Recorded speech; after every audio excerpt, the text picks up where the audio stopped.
America plan A ఒక విధంగా fail అయిపోయింది.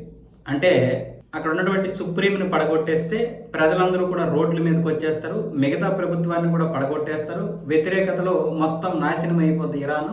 కాబట్టి ఈలోగా ఏదైతే అణ్వాయుధాలు ఉన్నాయో వాటిని కూడా మనం నాశనం చేసేయవచ్చు. ఇక ఎప్పటికీ ఇరాన్ మన జోలికి రాదు. కొత్త నాయకుడిని ఎవరైనా మనమే నియమిద్దాము అన్న విధంగా అమెరికా, ఇజ్రాయెల్ అనుకున్నాయి. ముఖ్యంగా ట్రంప్ అయితే ఇదే ఆశతో ఉన్నాడు. కానీ అనూహ్యంగా వాళ్ళు అనుకున్న విధంగా మొదటి రోజు 28వ తారీఖున నెతన్యాహుని ఆయన కుటుంబాన్ని మట్టుబెట్టేశారు.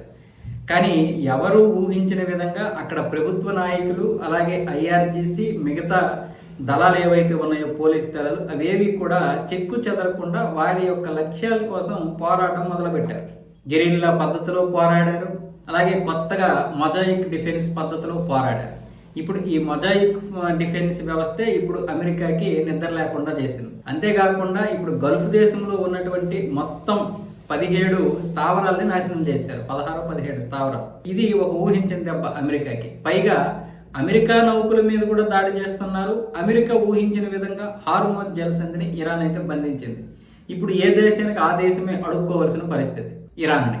అమెరికా ఏదో సహాయం చేసేస్తుంది, ఎస్కార్ట్ ఇస్తుంది, సపోర్ట్ చేస్తుంది, సెక్యూరిటీగా ఉంటుంది అనుకుంటే అది కూడా చేతులు ఎత్తేసింది. ఇప్పుడు తనను తాను రక్షించుకోవడానికే పోరాడాల్సి వస్తుంది అమెరికాకి. అందుకే హార్మోజ్ జలసంధిలో ఏ దేశాలు పడవలాగిపోతే ఆయా దేశాలు ఇరాన్ రాయబారుల్ని అడుక్కోవాల్సినటువంటి పరిస్థితి. ఏదో ఒక విధంగా తెచ్చుకుంటున్నారు నౌకల్ని. అది భారతదేశమే మినహాయింపేమి కాదు.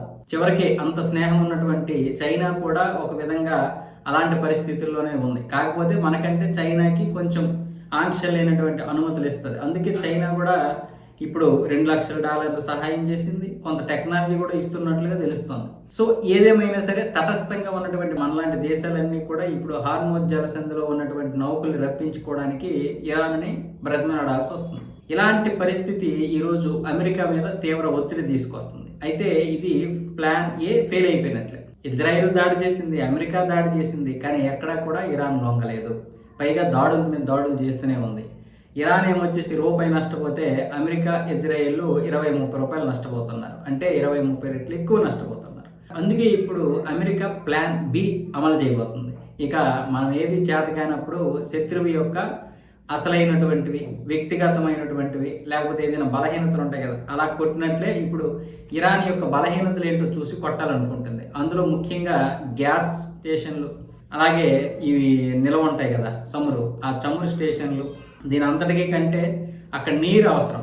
ఆ నీటి ట్యాంకర్ల మీద, అలాగే అక్కడ ఉన్నటువంటి మిగతా ఏవైతే మౌలిక వసతులు ఉంటాయో వాటన్నింటిపైన దెబ్బ కొట్టి ప్రజల్ని తీవ్ర ఇబ్బందులకు గురి చేస్తే ప్రజలు ప్రభుత్వం మీద వ్యతిరేకం వ్యక్తం చేసి బయటకు వస్తారనే ఉద్దేశంతో ఇప్పుడు అదే ప్లాన్ చేస్తున్నాడు ట్రంప్. ఇంతకుముందు చెప్పాలంటే ప్లాన్ ఏలో ప్రజలు ఖచ్చితంగా వ్యతిరేకంగా ఉన్నారు కాబట్టి మళ్ళీ వీళ్ళు ప్రజలందరూ రోడ్ల మీదకి వచ్చి మాకే సపోర్ట్ చేస్తారో అనుకున్నాడు.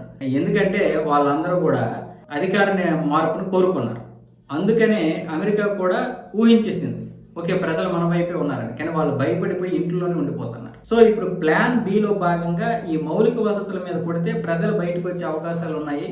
ప్రజల మద్దతు లేకుండా మనం ఏమి చేయలేము అన్న విధంగా ట్రంప్ ఆలోచిస్తున్నాడు.